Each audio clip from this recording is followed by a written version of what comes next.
This is Defiant's Daily Dispatches for the Defiant. I'm your host, Miles Taylor, and it's Monday. We're going to talk today about how Donald Trump once again showed over the weekend that he is a blundering fool. We're going to show that in a number of different ways. We're going to talk about how Donald Trump is engaged in the emergency docket on the Supreme Court side, running things up to the Supreme Court when he doesn't like the answer. Then we're going to talk about how Donald Trump continues to try to blunder his way into revenge against various states. Donald Trump is going to war with Colorado and pretending that it's not about revenge. It has nothing to do with revenge. Well, officials in Colorado think they've just found a smoking gun that proves that blundering fool wrong. And then finally today, we're going to talk about foreign policy blunders of this administration because we hit a crucial deadline, the end of the supposed 60-day negotiating window for an Iran deal that was supposed to end the war and bring peace to the region like never before. Well, 60 days have come and gone, and now Donald Trump is casting blame on others in the region. I want to bring in my Defiance.org co-founder, Xander Schultz, into the conversation. Xander, it's a day of blunders for the president.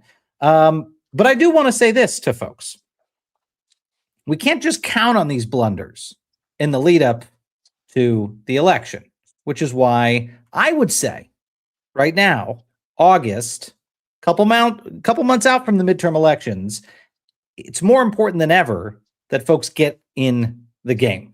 One way they can do that is to join this thing. Is that the right answer, Miles? This thing. Divine. I'm glad you swung when I put that on the T-ball that was stand. an alley-oop. I thought it was a you were kind of pausing for suspense. Sorry, I'll dunk it home next time a little faster. Dunked it. But really, folks, this is what I would say. First and foremost, there's an easy way you can spread the defiance right now in this country. Do you know what I'm going to say? Like, share, and subscribe. Yeah. You tune it out every time you hear it. Don't tune it out right now. It actually makes a difference. If you hit the heart button or the thumbs up button, or you subscribe to Defiance, it sends a signal into the algorithms that you care about fighting back against corruption. It shows other people these stories of corruption, and it helps elevate this nonprofit club for the courageous. Do that. But also consider becoming a member of Defiance.org. This is the first time you're hearing from us. We exist every single week to take actions to counter Trump's corruption, not just to podcast every day and talk to you about the abuses of power in Washington, D.C., but to actually do something about them. If you want a sense of what we've done, if you want a sense of what we have accomplished against this wannabe autocrat in less than a year, go to Defiance.org. Take a look at what we've done and decide, do you care enough to fight for your democracy? Do you care enough to be in the game every single week?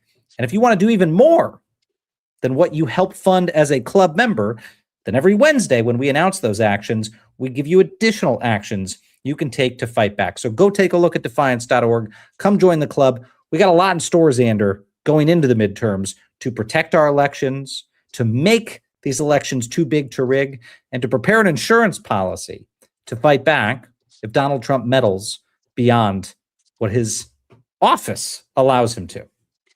I'm happy you brought up helping us with the algorithms. The algorithms really like helplessness and drama and anger. That's not what we do here. We don't traffic in drama and anger and helplessness.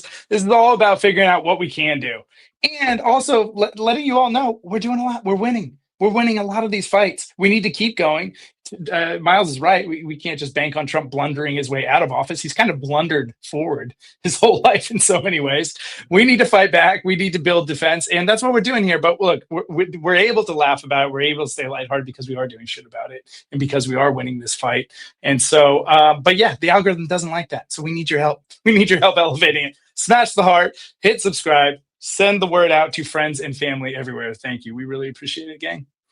Rock and roll. All right, let's jump in, Xander. I want to talk about the Supreme Court because Donald Trump got his butt kicked this morning in the Supreme Court on an issue where he thought the court was going to come and save him, and I don't know why he thought that was going to happen. This morning, the Supreme Court rejected Trump's latest attempt to get out of the $5 million judgment that he owes E. Jean Carroll for sexual abuse and defamation.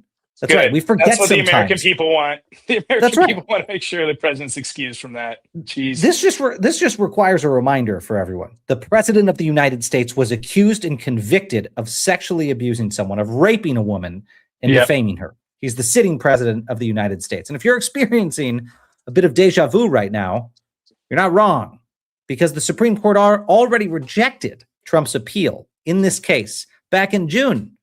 And then Carroll was paid $5 million plus interest last month. But then Donald Trump's lawyers decided to take one more swing at it by tying this case to the separate $83 million defamation judgment that Carroll won against him, which Trump is still appealing on presidential immunity grounds. The idea was basically this: if they win that immunity argument, they wanted a chance to come back and use it to challenge this judgment too. But once again, Xander, the Supreme Court was not interested. This morning, the judges rejected the request in a one-sentence order without any explanation or a single noted dissent.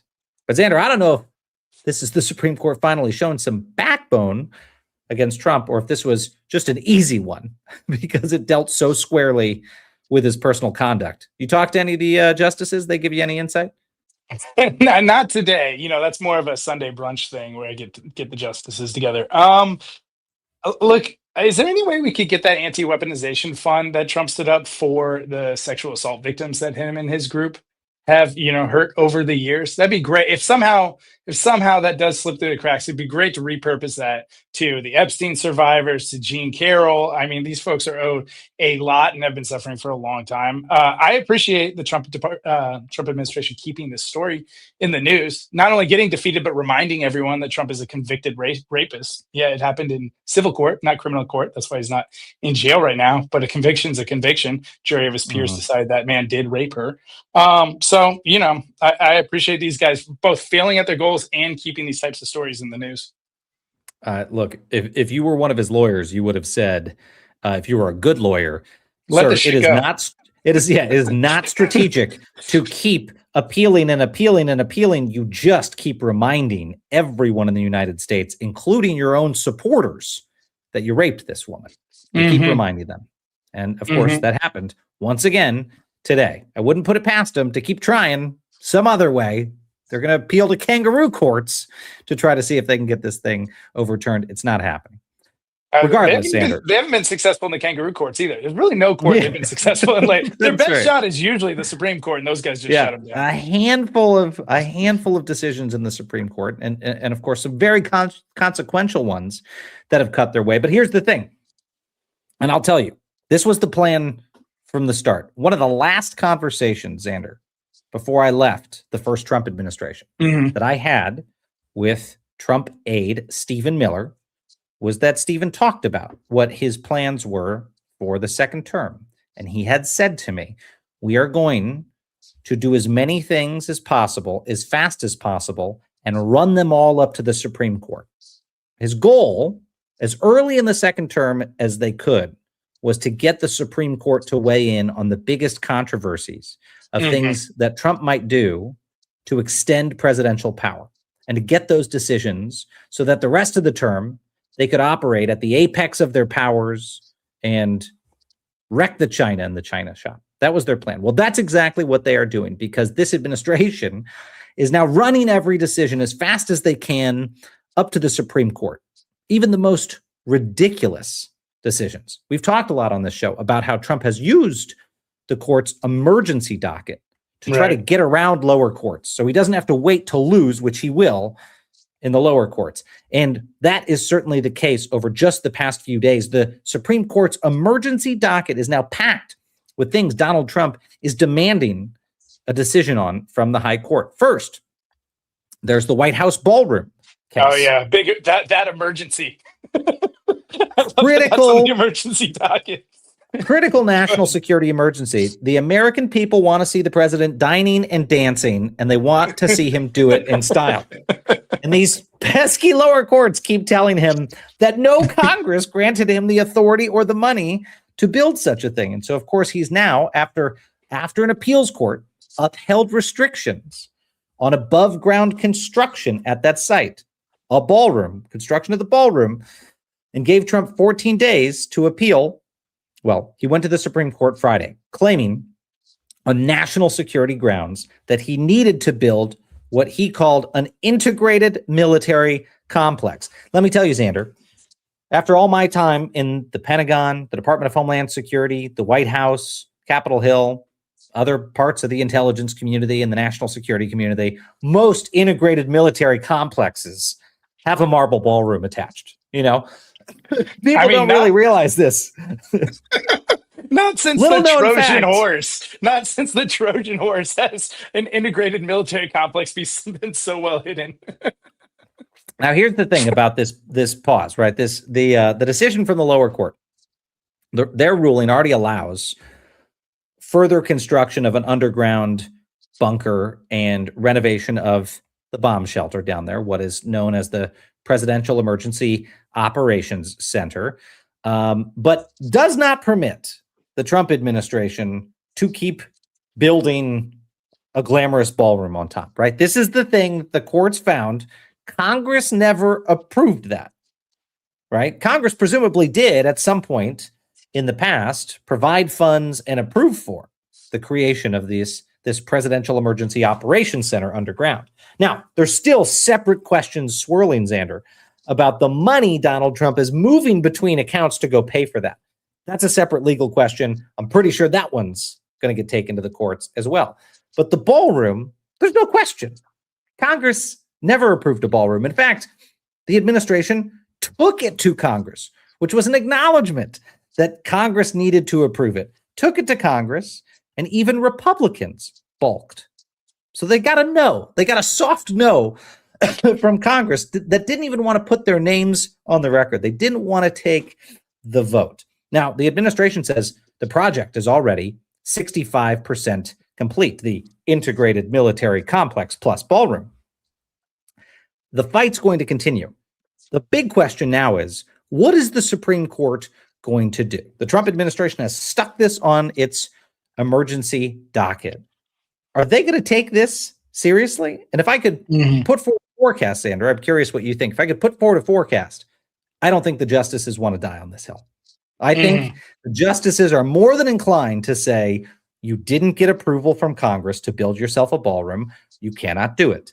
But you, of course, have the ability to renovate national security facilities inside the White House complex. If Congress has appropriated the funds, go forth. That's what I suspect will end up happening here. It sounds reasonable. I mean, I've been surprised by some of their actions in the past because I think I'm just not read up enough on the unitary executive theory that a bunch of them seem to co-sign. Do you have insights on how that guides some of their decisions? And can you give I'm putting you on the spot. I don't know if you can give a 101. Can you give a 101 on this theory? Well, look, there are a lot of conservatives on the high court who take a much more robust view of the powers of the presidency and have this perspective that over the course of the last century or so, there has been this sort of administrative creep in the federal government that Congress gives the president the power to do something. That power then gets delegated. And all of a sudden, you've got a whole bunch of unelected bureaucrats making big decisions that were supposed to be in the president's remit. And they'll say both parties are to blame for that. And, they'll view part of their mission in the justice system as peeling back those layers and restoring power to the presidency. Unfortunately, there's nothing in the Constitution that says the president can go build whatever he wants, whenever he wants, and most importantly, spend whatever money he wants that he isn't given. In fact, Article 1 of the Constitution spells out the powers of Congress. Within Article 1, one of the first powers granted to Congress is what? The power to spend money. It's not granted to the president. And that's the key here. That's where it's going to put the conservatives on the high court in a difficult position. So they're going to struggle to show that Trump has the authority to go do this. Now, here's the piece I worry about, Xander. I could see a repeat of what just happened with the Kennedy Center. Remember? Judges told Donald Trump to take his stupid name off the Kennedy Center. No act of Congress permitted him to put his name on there. In fact, the act of Congress creating the Kennedy Center forbid another name from going up on that building. It was to be named for John F. Kennedy. Trump stuck his name on that building, but then judges struck it down. So what was the little clever thing that the Kennedy Center board decided to do last week is to put Trump's name back up on the building and say renovated by Donald J. Trump. That's what court watchers are going to be looking at here is, does the high court rule against Donald Trump on the emergency docket? And if they do rule against him, does the administration find absurd technicalities to still build the ballroom? Does it try to claim that every single chandelier and square of marble and gold fork and knife has some sort of military purpose for the underground bunker, and then challenge the court to go chandelier by chandelier, fork by fork with them and say what is and isn't essential? And this is the slow creeping destruction of what's left of the rule of law, is that the Trump administration has decided not to flagrantly ignore all these court decisions, but to just defy them on very obvious absurdities that they claim are technicalities. So we'll see what happens. This is on the emergency docket. Other things on the Supreme Court's emergency docket, mail-in ballots. You probably saw, folks, last week, Donald Trump and his administration took another body blow, which is that this absurdly anti-democratic executive order that he signed earlier this year that would basically allow the Trump administration to stop your mail-in ballot from being delivered, that was struck down by the courts. Multiple courts have actually put a pause on it. Well, that pause became a nationwide injunction that goes through Election Day. A federal judge said, no, this cannot happen. We're not going to rule on this. We're too close to Election Day. Too close to Election Day to even have the debate about whether the president of the United States can tell the head of the U.S. Postal Service to reach into mail bags, grab your mail-in ballot, and stop it from being delivered. First of all, this is an obviously dictatorial policy. I think one of the most anti-democratic things an American president has ever tried to do. And thankfully, the judges said, halt. Well, the Trump administration doesn't want to take no for an answer. They've run this one up to the Supreme Court and demanded that the Supreme Court step in. Here's what Donald Trump's argument is.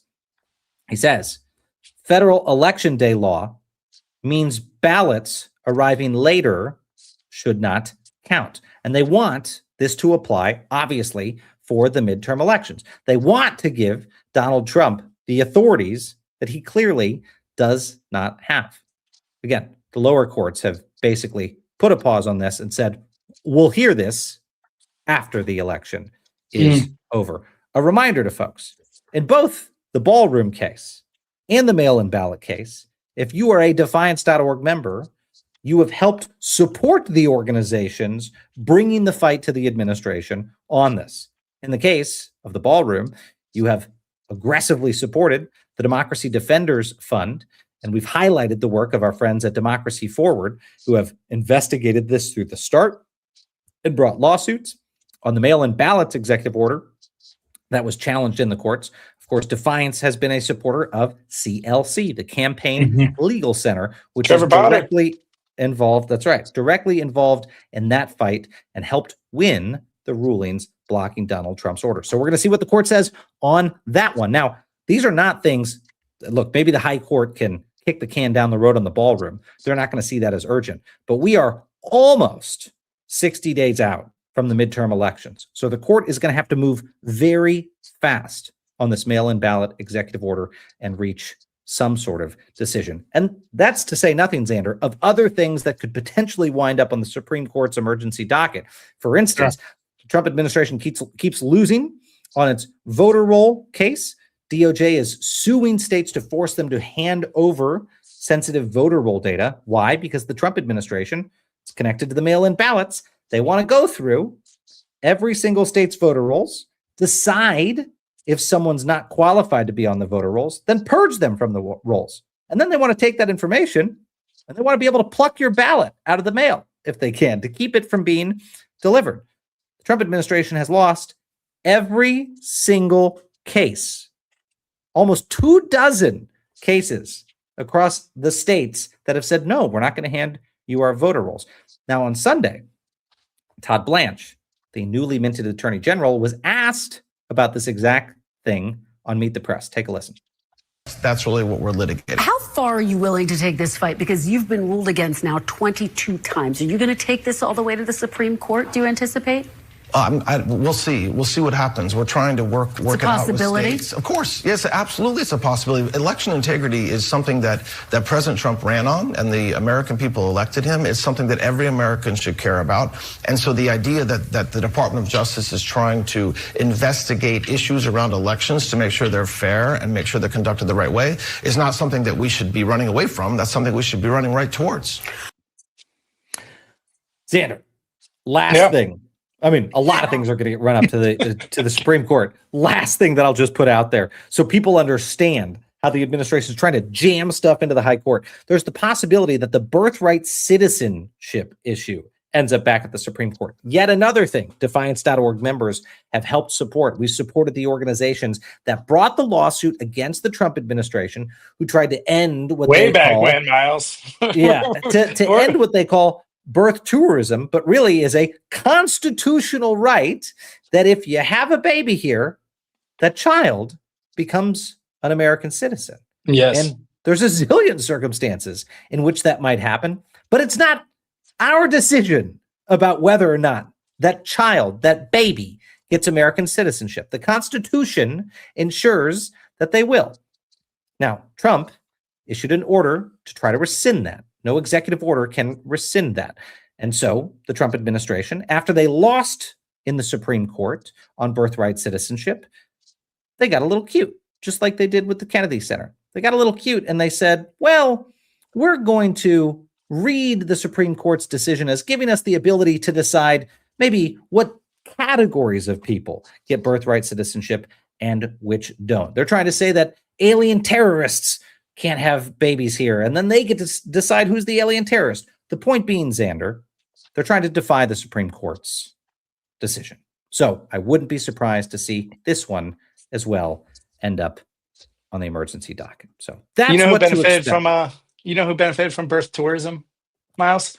Benjamin Franklin, Alexander Hamilton, like so many of the founding fathers are John Jay. So many are first generation Americans. It's insane. It's insane that this is in question. I mean, I know it's part of, I shouldn't be surprised. I know it's part of their, plan to create an us versus them strategy, as our friend Jason Stanley clearly laid out in his book. But it is very frustrating, in particular, because so many notable Americans, Paul Revere, another first generation American, built this country. But yeah, such and so forth. It's all good. Let's keep moving. Yes, indeed.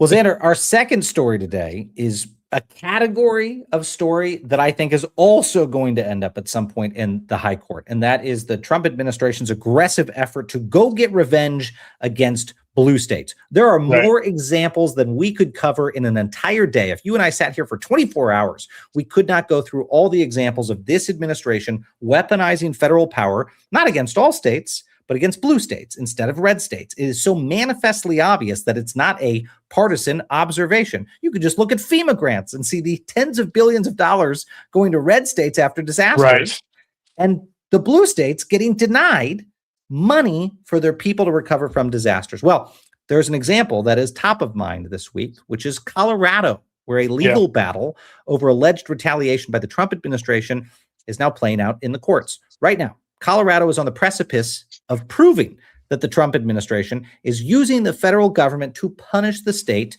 for crossing him politically. Now, the administration, of course, is denying this, but this week, Colorado says it found what its attorneys are calling the smoking gun. We're going to go to Denver's Channel 9 News for the update. The same day that President Trump publicly attacked Colorado's governor for refusing to pardon election denier Tina Peters, several federal agencies met to discuss taking action against the state, according to a new email disclosed in federal court this week. The state's trying to prove that the feds are punishing Colorado for using mail ballots and refusing to honor the president's symbolic pardon of Peters. At a federal hearing this week, state attorneys said that they had found their smoking gun an email from December from a White House official calling a meeting of federal agencies to discuss immediate actions your department can take with respect to Colorado. Shortly after that meeting, federal agencies froze hundreds of millions of dollars to Colorado, denied disaster aid for fires and flooding, and announced plans to disband the NCAR research lab in Boulder.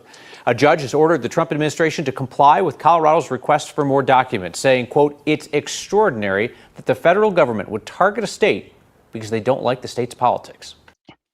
Is it extraordinary? It's crazy watching legacy media now. Is it extraordinary, or is it exactly, to your point, what they do so often that you and I could fill 24 hours? By the way, smash the like button if you want Miles and I to do 24-hour telethon of all the ways Trump is messing with Democratic states. Yeah. It's a good idea. Hit the like button if you want to see us for 24 hours talk about all the revenge episodes with the states. Well, Xander, the judge in the case was pretty blown away by this email. In fact, Judge Brooke Jackson's reaction when the email surfaced was, quote, "I have never seen anything like it." Now, the issue that led to all of this is that Donald Trump is angry that a woman named Tina Peters, an election denier who tried to help Donald Trump overturn the 2020 election, was convicted on state charges for her election denying efforts. And Trump had announced a symbolic pardon for Tina Peters. Remember, President of the United States can pardon federal crimes, cannot pardon state crimes.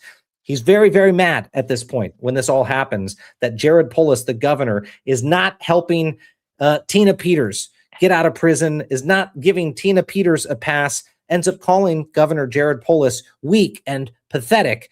And then, lo and behold, an email shows that they pulled together agencies across the federal government to cook up ways to punish the state of Colorado. The Trump administration wants you to think all of these things that they did against Colorado were organic, but the alleged retaliation went beyond what was mentioned in that clip. The Trump administration also threatened Colorado's food stamp program and vetoed a clean water pipeline project. Again, clearly, in the Trump administration's eyes, these were just purely coincidental that all of this punishment against California was happening right around the time that Donald Trump was putting pressure on the governor. Now, an important caveat here, that Trump administration email about bringing all the agencies together never mentions Tina Peters by name. The White House denies there's any connection whatsoever. It's a friend of ours. My worst just a friend of all coincidental. Colorado says the timing and the sequence are evidence of retaliation, and you would have to be stupider than a water chestnut to think otherwise. I'm not sure that's officially in their filings. Dang. Pretty sure. I didn't even know that was a burn of their argument. Colorado Attorney General Phil Weiser says the email, quote, proves what we have long suspected. Sure. The bigger picture here, Xander, and this will be relevant to our 24-hour revenge-a-thon, is if Colorado proves this, we're talking about federal agencies and federal resources being turned against an entire state over the president's political grievances, and hopefully a loss that ricochets through the political system and will enable other states to bring challenges for denied aid, denied benefits, and retaliation from the White House. That's why this is a case to watch. What happened to precedent, Miles? Like when they lose these, I thought that's how the court system worked. When they lose these cases, so there's evidence they do certain things, there's precedent set, and then you don't get to relitigate similar charges across the court system. I don't know. Maybe I didn't get my law degree. Well, what's really interesting it's so here? weird seeing the same fucking cases come up over and over again, and then we treat it. These guys, sorry to go back to the legacy, treat it like it's a new conversation. It's not a new conversation. It was nice to see Meet the Press actually bring that up, but these guys lie. They lie. I jot that note down just briefly. And then they try to use extortion and intimidation to get their ways. This is who they are. They are trying to take over our fucking government. It's so bizarre to live in this world that like somehow they get to walk into a court like it's a new day and spiel the same BS and make the same BS arguments. Yeah. It's really interesting. I mean, the story from earlier about the Supreme Court and the emergency docket here. One thing that you are seeing is the Trump administration still pursue a more robust legal strategy than a lot of the states. A lot of the states are playing catch up, but the Trump administration has been appealing and running things up to the Supreme Court as fast as humanly possible. A lot of the states in dozens of cases are letting them play out in the courts. And there has not been nearly as aggressive and coordinated legal strategy among the states. A lot of that changed this year. At the beginning of the year, a lot of Democratic state attorneys general started to meet, started to war game on election protection, started to coordinate more closely on cases like this and talk about how to ratchet up the pressure on the administration. So, the courts take a while. I think we're going to see this story play out again and again and again over the next few months of states turning up the pressure and doing so, again, in coordinated fashion. But Xander, our third story today, we're going to zoom out even further. We talked about Trump administration blunders legally that have made their way to the Supreme Court, blunders clearly with the states that are exposing their revenge campaign.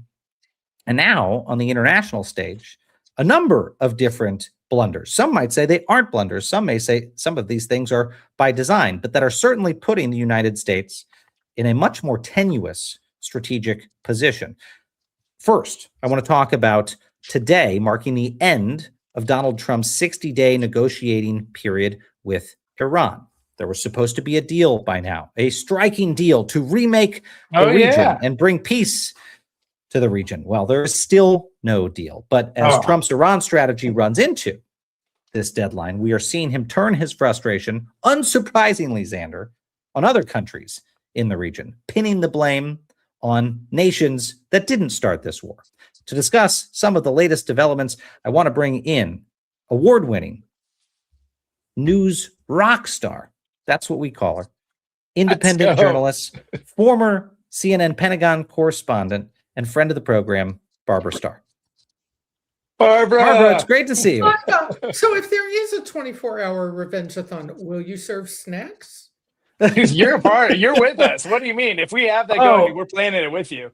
Barbara's got the best first-person anecdotes to share on a revenge-a-thon episode. I'd love it. I'm not sure they're for public consumption yet. Not all of them. Not yet. We'll see. 2 years, maybe. Barbara, before we get to Iran, I want to first actually ask you about what we're seeing with South Korea, because this, of course, was a developing story today. Some might say it's been a developing story for 10 years, and you have covered this very closely from the beginning of Donald Trump's tortured relationship with the North Koreans that became a love affair. Last night on Truth Social, Donald Trump announced he'd be scaling down joint military exercises with South Korea. And he did so first by touting his very good relationship with Kim Jong-un. And he said he didn't want to do these joint exercises anymore because it would, quote, send a signal that is totally inappropriate and hostile. This was his post on Truth Social. He also basically said in this post that Kim Jong-un was respectful and that it would be disrespectful, basically, for the United States to continue these exercises. This is something, Barbara, going back to the first term, a lot of folks were very worried about when Donald Trump started writing his love letters to Kim Jong-un. Folks remember in the first year, the first Trump administration, there was escalating pressure on North Korea. It got so bad domestically that we started to plan for the possibility of an accidental spiral into a nuclear war. And then there was almost global relief when Trump said, maybe I want a grand deal with the North Koreans. Not that anyone wanted the United States of America to become buddies with the Hermit Kingdom, but that it was sort of a pressure relief valve. Well, now here we are. And it seems to be having real consequences, namely the president relieving pressure on North Korea and backing away from our ally in South Korea. What are you hearing, and how should Americans think about this strategically? Is this a one-off, or does this signal something bigger that the White House is engaged in? Well, as you pointed out, during the first term, the president, during his first term, he also tried to ratchet back on exercises, going more for simulations and working in command centers, that kind of thing. Well, look, the troops constantly are, the troop levels, the troops themselves, if you will, are constantly being rotated in South Korea, fresh troops always coming in. They need training in the field. They need to understand what they're doing and what the lay of the land is. So to give it up on some grand scale, that's just the beginning of how dangerous it might be. It was just a few weeks ago that the top U.S. commander in South Korea, testifying before Congress, warned them again that the North Koreans are improving their accuracy in their weapons. They're getting a better capability to deal with cyber. They're training more. They're improving all the way around, and it's generally understood they have intercontinental ballistic missiles that, with enough boost, could reach the U.S. homeland. The general said that he assesses that they are working on weapons to reach the U.S. homeland, and you combine that with their accuracy, and where does this take you? It appears to be a question of how long, a question of when, not if, that they would have this capability. There is no indication, nothing, nada, that Kim is giving any of this up. Even if he did smile at Donald Trump, how could Trump believe it? How on earth could the Trump administration come to the conclusion they believe anything that Kim might say to them? So I think it's a very potentially rocky road they're going down. Robert, what do you think about my hypothesis that he's cozying up to North Korea to poach the news lady as his new press secretary? That seems like his dream press secretary is the North Korean news anchor. What do you think about that? Could that be where he's angling at? Well, she might be the one that could wrangle the White House press corps into being very obedient, if you will. Interesting, isn't it? He doesn't seem to be able to settle on a candidate, which suggests a lot of people say, who knows, that Carolyn Leavitt, really sprung a surprise on him. And if she managed to do that, good for her. Yeah. Well, the other thing on North Korea that is unsurprising is this very much appears to be the Trump administration exacting revenge against the South Koreans. Is this all began with the Trump administration basically repudiating the South Koreans for not joining in on the war with Iran. This has been something the administration has been doing almost country by country and trying to find points of pressure. In fact, it was recently reported that administration officials were meeting in interagency meetings, just like they did for the state of Colorado, to talk about how to punish the state of Colorado, to talk about European partners and to identify a series of measures to retaliate against European partners who did not participate in Trump's Iran war. Now, this appears to have happened with South Korea, and as a result, they've said, we're going to back off cooperation. What's embarrassing about this for the administration, Barbara, beyond that, is that Trump can't even seem to get the North Koreans to want to hang out with him. When he traveled to the region in October, he publicly offered to meet with Kim Jong-un and even said he would extend his trip.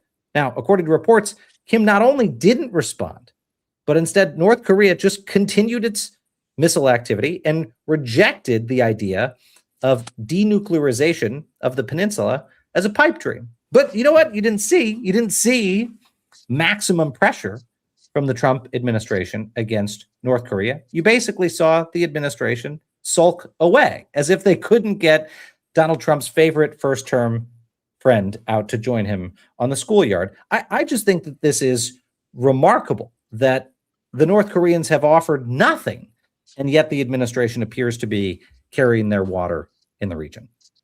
Well, I think one of the things going on here that you talk something strategic, high level, globally important. Consider this. Why might Kim have not even bothered to respond? Because he didn't have to. He's getting help from Russia and Iran in potentially his weapons programs, in the engineering expertise, in the all-important fabrication of parts to be as accurate, so these missiles can be as accurate as possible, in understanding targeting. These are issues that, he just needs a handful of scientists, perhaps from either country, to come to North Korea and help his team out. He doesn't need Donald Trump.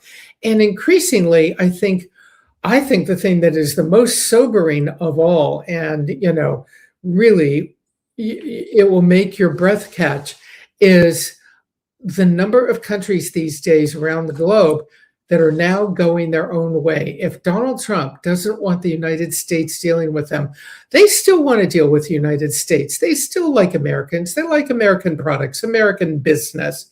They like the American troops. There's no question about that. There's still plenty of friendliness out there, but they don't necessarily need so many of these countries to bow and scrape to Donald Trump. And if the U.S. is not the center in the world of, I don't know what to call it, heavy power, if you will, maximum pressure, if the U.S. national security apparatus is not the center of being able to exercise maximum power in a crisis, I don't know how any of these crises begin to get solved. You're going to have to see new coalitions form. And I think on the minus side of the ledger, that's exactly what we're seeing with Russia, Iran, and North Korea, with China perhaps weighing in when it suits their purposes. Sure. I mean, and it feels like, Barbara, you know much more about this than me, but not only are there kind of these opposition coalitions forming, but also our former allies. He's been terrible at negotiating with our enemies, but our former allies are also having to branch off and build their own coalition because we are now an unreliable partner, and it's questionable to even call us an ally, right? Like we're being hurt on the opposition side, but we're also being hurt by losing, parts of our own coalition that are having to go without us because we have been so great at punishing them for their lack of obedience to follow us into ridiculous conflicts. Well, and data point on that, surveys from last month, I think, Barbara, showed 9 in 10 Europeans, 9 out of 10, which you see almost in no polls on anything, say that the United States is no longer an ally. Like, that's remarkable. Wow. I've never seen a survey like that coming out of Europe. Wow. And that's the change. The world is shifting. Since World War II, essentially, the international security structure has remained unchanged. And I would say even through the Cold War and the end of the Cold War, you essentially had this bilateral European-U.S. security structure with Asia a little bit off to the side, weighing in at various points. But now it's multilateral, so it's very diffuse, and that raises the key questions in a crisis. Where will that center of gravity be that can bring pressure to bear on adversaries? And, make no mistake, Vladimir Putin watches this by the minute, as do the Chinese. And to say they have a smile on their face might be an understatement. The serious U.S. national security and military officials right now are watching for the prospect, not today, not tomorrow, but someday soon maybe, that Putin will make a move against Eastern Europe. And the question will be, who will respond and what level of influence, power, gravity will there be to respond? Well, Putin hasn't just been watching, right? It's catalyzing. He had the Internet Research Agency be a big part of this political shift in our country and across Europe to break apart this coalition. Sorry, Miles, to interrupt. I was just saying it's important, I think, for us to remember it's been an intentional project of these guys because they knew they were screwed with this coalition. They knew they'd be on their own, and they knew we could do things like, remove them from SWIFT when they invaded Ukraine. We could do things that weren't conflict related to punish these folks. And so they've launched this huge project that's attacked the hearts and minds of Americans on social media and other places to create the divisiveness that allowed for this leadership that's allowing for it. It's been a hugely successful project by Russia and some of our other adversaries. Go ahead, Miles. Sorry about that, buddy. Well, no, I was just going to say, I was glad, Barbara, that you brought up Russia and China because, the North Korea story is not isolated from that story. In fact, I had written to, our Defiance.org members this morning about how back in 2017, when we were writing Donald Trump's first national security strategy, a strategy, by the way, that he did not read. So you cannot read it as representing Donald Trump's worldview. All it represented was the wishful thinking of Trump aides that maybe he would not torch America's relationships with its allies and cater to its adversaries. That was the worry behind the scenes. But that national security strategy laid out three basically crucial sort of strategic fights around the world. What might happen on the Korean Peninsula, what might happen vis-a-vis China and Taiwan, and what might happen vis-a-vis the Russians and Eastern Europe. Each of those was considered a place where U.S. aid, trade, diplomacy, force were needed to deter an adversary, that American support was needed to keep the Chinese from going into Taiwan, to keep the North Koreans from invading the South or nuking the South, to keep Russia from going into Eastern Europe. Now, as you've just noted, all three of those are now in doubt. The Chinese will now see an unprecedented opportunity.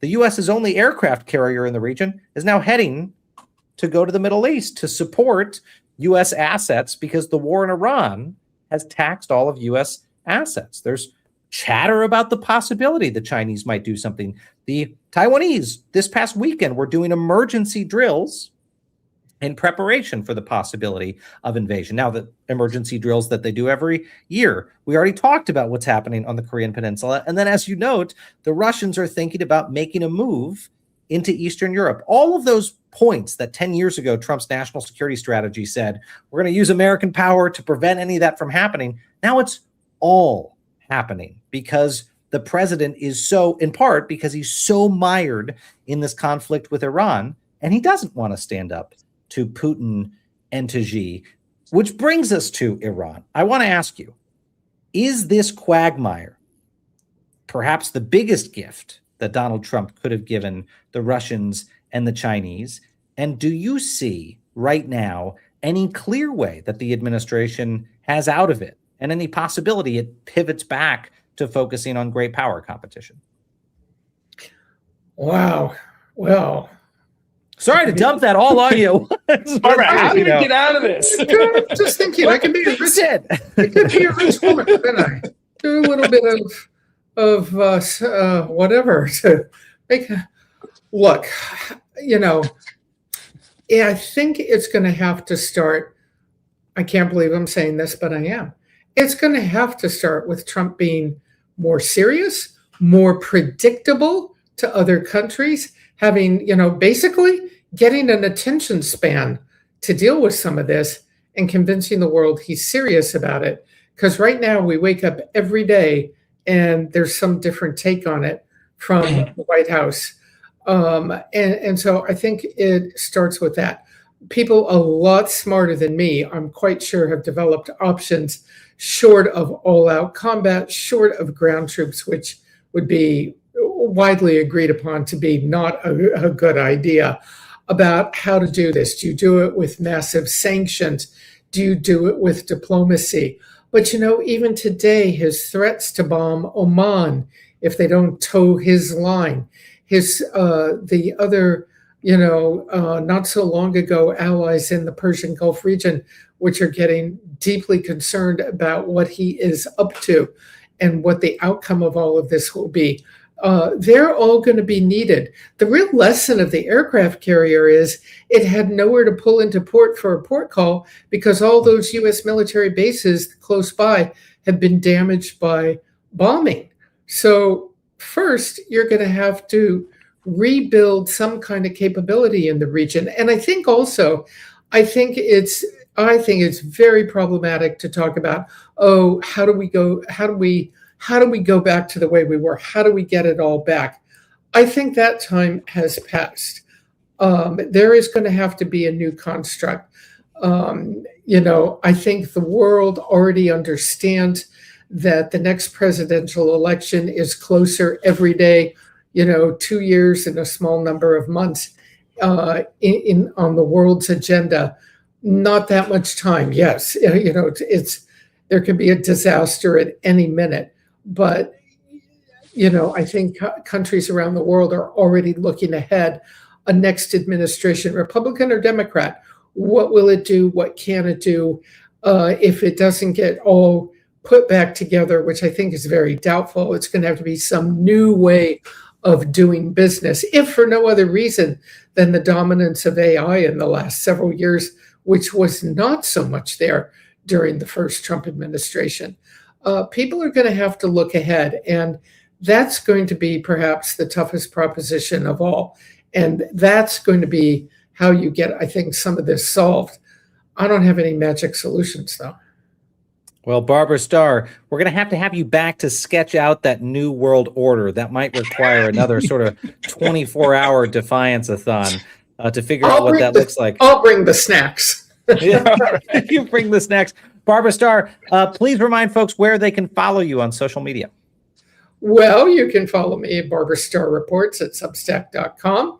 And every once in a while, I have thoughts, and I put them down on the Substack screen. Fantastic. Please do follow Barbara. Thank you so much for your insights, my friend. We'll bring you back. Thanks, guys. Take care. Bye-bye. Bye. Xander, our final segment today and every day is who is joining the Defiance, because the Defiance in the United States continues to expand, and every day sometimes we have funny stories, sometimes we have serious stories, but without question, every day sometimes Miles makes me cry. It's been a while though. I haven't cried on air in a couple of weeks. It's been a beat since you sobbed on air, and I don't know if today's. It depends on the day. I don't know if today is the day it's going to happen, but me and our producer, challenge accepted. Mercedes and I we'll try to hunt for the tear jerkers. Yeah, we'll try to hunt for the tear jerkers. Yeah, I'm owed at least one. I don't think it's going to be today, because today's Xander, we're going to go down a bit of a red pill rabbit hole. And we have discussed on this program before the horrendous antics of wannabe G.I. Joe bully Jake Lang. You may know him from MAGA Loss greatest hits, like the time he was fighting with the wind and losing as he tried to burn a pride flag. Not once, not twice, but 3 times. The wind was 3-0.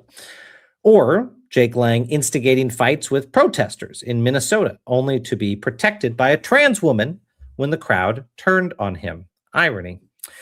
Well, now he's taking his latest he learned crusade. Nothing. He learned nothing. Yeah, no, he didn't learn. Jake didn't join the Defiance. He's still out there leading the MAGA culture wars. Okay. And his next crusade is to Dearborn, Michigan, tomorrow, home to one of the largest Muslim populations in America.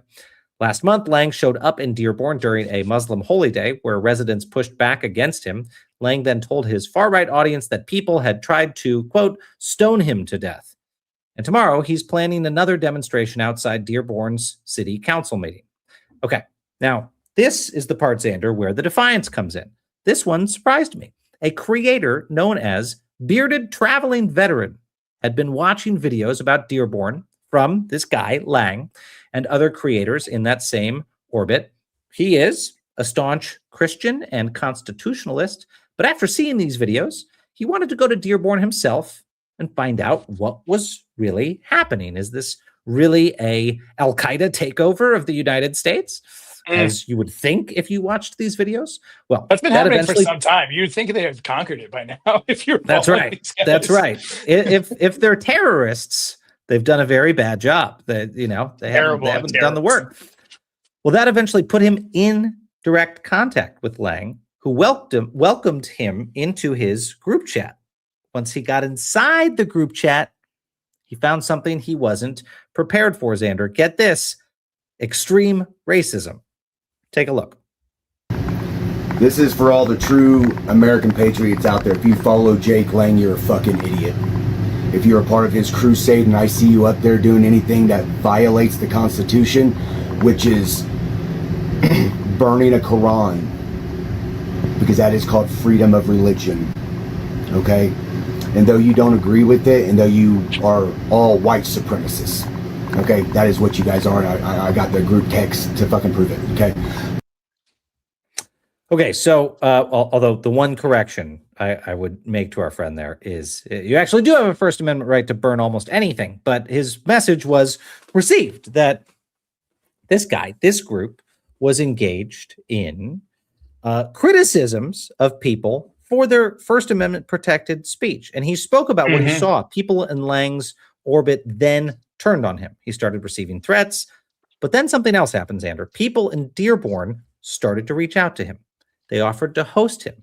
They invited him to come meet them and have a conversation. Some even offered him a place to stay. And after all of this, his view of the people of Dearborn that he had warned about from the get-go, that he was worried about, that he was persuaded were worth warning the country about, well, his viewpoints started to change. I want to play this clip that he posted yesterday. Hey, good afternoon, ladies and gentlemen. I'm a few hours outside Dearborn, and I need to make a comment about this word being thrown around on my social media called traitor. And this is my way of being a solution. Bring in Dearborn, Michigan. That is a American Muslim community because they've been here for over 56 years, longer than half y'all being even been alive. So I'm opening my eyes a little bit. I'm seeing it.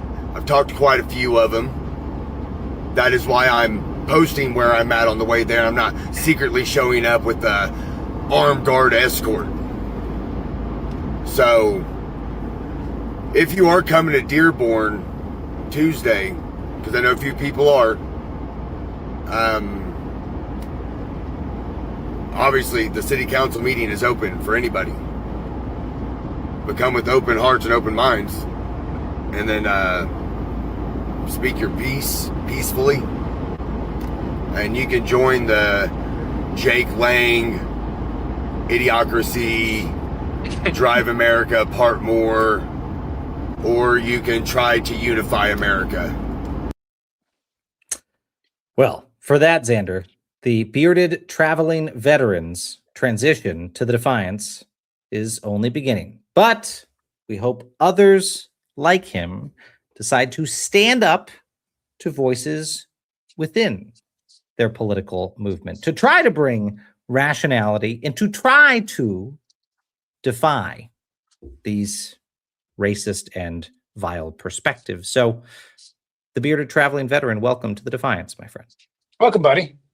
Just looked up Jake Lang's height and weight. He's exactly my height and weight. He's 5'10", 200 pounds. He seems to have a kink to want to get beat up by progressives. So if he wants to do one of those like celebrity boxing matches, I need to get in shape anyways. If he wants to sign up for that, I'd love to beat the brakes off of him in a ring, sanctioned, very nice. But it just feels like he wants that. I want that. We should maybe arrange that. But I maybe Xander, need to get my that implies he's a celebrity. Yeah, that's true. That implies I'm a celebrity too. It's very niche market.